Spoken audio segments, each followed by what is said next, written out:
ugu yaraan 7 qof oo rakaab ah ayaa la xaqiijiyay inay ku dhinteen qarax saaka ka dhacay inta u dhaxaysa deegaanka Arabiya iyo magaalada Mandheera. Qaraxa ayaa ahaa nooca miinada dhulka lagu aaso ee loo yaqaano IED waxaana la eegtay gaari nooca gaadiidka dadweynaha ah ee loo yaqaano matatu. Wararka ayaa intaasi ku daray in baabuurka uu ku sii jeeday magaalada Mandheera ee xarunta ismaamulkaasi. Saraakiisha caafimaadka ismaamulka Mandheera ayaa dhanka kale sheegay in 13 qof ay dhaawacyo culus soo gaareen. Goobjoogayaal ayaa warbaahinta u sheegay in laga yaabo in dhimashada ay intaasi ka sii badan karto maadaama dadka waxyeeladu ay soo gaaraan ay qabeen dhaawacyo aad halis u ah. Taliyaha booliska ismaamulka Mandheera George Seda ayaa sheegay inaysan jirin cid loo qabtay falkaasi balse goobta qaraxa uu ka dhacay ay gaareen laamaha ammaanka isla markaasina ay haatan ka wadaan baaritaano culus. Waxa uu sheegay in qaraxa uu ka dhacay meel 8 kiiloomitir u jirta magaalada Mandheera isla markaasina kooxaha gurmadka ah ay daadgureeyeen dadkii dhaawacyadu ay soo gaareen. Waxaana ilaa ay hadda cadeen in gaariga uu ahaa bartilmaameed iyo in kale.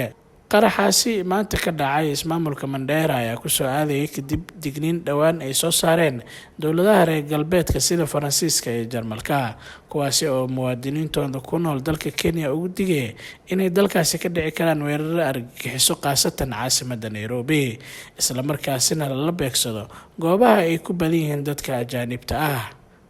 ugu dambeyntii mid ka mid ah duqowda ismaamulka Mandheera ayaa ka tacsiideeyay qaraxaasi ay maanta ku dhinteen dadkaasi shacabka ah. Allahu akbar Allahu akbar Allahu akbar Allahu akbar inna lillahi wa inna ilayhi raaji'uun. Ilaahay oo wada madhamatid inta ka soo hoostana waa dhimanaysa saas kitaabkaada nooga sheegtay. Geeridan maanta nagu dhacday ayaan aad iyo aad ugu naxsanahay. Anigoo naxsan ayaa waxaan tacsiin u dirayaa guriga ay ka baxeen oo saaka ka safreen ayaan tacsiin u dirayaa. Waxaan tacsiin u dirayaa magaalada ay ka baxeen oo saaki ay ka safreen oo caanahooda ka qaateen ayagoo safar macsiyan ku jirin oo safar xalaal ku jirin ay ka safreen oo geeridaas ay ku dhacdaan tacsiin u dirayaa. waxaan tacsiin u dirayaa wixii Mandheera ka soo gurmudo miidkayna meesha ka aruuri wixii isbitaal hay kulli tacsiin u dirayaa. ma dhinta waa ilaahay waxaan ka toogaa ummadaan naga dhimatayna ilaahay janno geli ayaan ilaahay ka baryayaa inta dhaawacana ilaahay noo dhabiibe. tolkayo arrintan waa arrin aad iyo aad u culus, waa arrin lama filaane. dad oo caanoleeye mataatuu saaka karaystay meesha ku halaagsamay nimay wax ka wataan aan jirin, siyaasa ay ku jiraan nimay wax ka sidaan aan jirin, waxa ay maanta yani ay wax u dhimayeen dad iyo dawlad may wax u dhimayeen jiro wada masaakiin ayaa meesha ku halaagsamay. 22 ruux oo gaarigaas raacday ayaa wax maanta nool ay ka jiraan 3 ruux wax dhintay iyo wax kalena waa dhaawac, waxna waa dhinteen inta kalena waa dhaawac. wax maanta hadda madaxooda ayagana 3daas ruux ayagana madaxoodaas kaamil lahayn ayaa hadda la sheegi hayaa. aad iyo aadaan u naxsanahay arrintaas waa arrin aad iyo aad culeyskeed u keenaysa. masaakiin la halaagi waaya. ilaahay oo adiga waad u jeedaa walaa yakhfa calayka shay, waxba kaama qarsoona rabbiyow. ummadaas wixii ku dhacay ilaahay oo dhexteeda janno geli, ilaahay oo wixii noo dhabiib, ilaahay oo sabar jibriil lagu shub. anigaan aan iska bilaaba, tolkii aan ka bilaaba, carabiyaha aan ku xijiyey, guriga laga baxay aan ku xijiyey, Mandheera waxa la wixii naxay oo qaraabada aan ku xijiyo dhammaan ilaahay sabar hana siiya.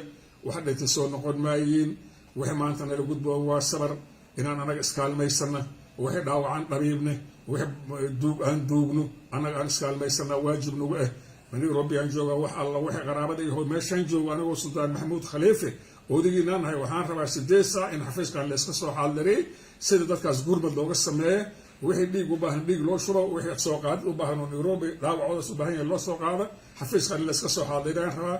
haday tiilay ku noqoto jazaakumullahu khayran wa barakallahu fiikum wasalaamu calaykum waraxmatullahi wabarakaatuh. waana markii ugu horeysay qarax noocaasi oo kale uu ka dhaco ismaamulka Mandheera. qaraxaasi oo lala eegtay gaari ay saarnaayeen dad shacab ah. Abdiraxmaan Atore, Nairobi.